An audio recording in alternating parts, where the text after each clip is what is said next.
तर केंद्राकडून महाराष्ट्रातील 2 रेल्वे मार्गांना मल्टी ट्रॅकिंगची मंजुरी देण्यात आलेली आहे। आता छत्रपती संभाजीनगर ते परभणी आणि इटासरी ते नागपूर मल्टी ट्रॅकिंगची मान्यता देण्यात आली आहे। कोळसा, लोह खनिज, पोलाद, सिमेंट, खतं, कृषी वस्तू आणि पेट्रोलियम उत्पादने इत्यादी वस्तूंच्या वाहतुकीसाठी रेल्वेची मल्टी ट्रॅकिंग आता महत्त्वाची असणार आहे।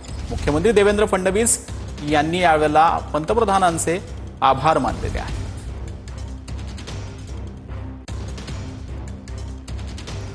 तर उपमुख्यमंत्री अजित पवार यांनी नक्की काय ट्विट केलंय ते आपण पाहतो आहोत। महाराष्ट्रातील रेल्वे जाळा अधिक सक्षम आणि गतिमान होणार आहे असं अजित पवार यांनी आपल्या ट्विटमध्ये म्हटलंय। केंद्रीय मंत्रिमंडळाच्या बैठकीत इटारसी, नागपूर आणि संभाजीनगर, परभणी या 2 महत्त्वपूर्ण रेल्वे प्रकल्पांना मंजुरी देण्यात आली आहे। या ऐतिहासिक निर्णयासाठी पंतप्रधान नरेंद्र मोदी, केंद्रीय रेल्वे मंत्री अश्विनी वैष्णव आणि केंद्रीय मंत्रिमंडळाचे आभार जे आहेत ते उपमुख्यमंत्री अजित पवार यांनी मानलेत। या निर्णयामुळे विदर्भ आणि मराठवाडा विभागातील रेल्वे जाळा अधिक विस्तारित होणार असून यामुळे वाहतूक सुलभ होईल असं अजित पवार यांनी आपल्या ट्विटमध्ये म्हटलंय।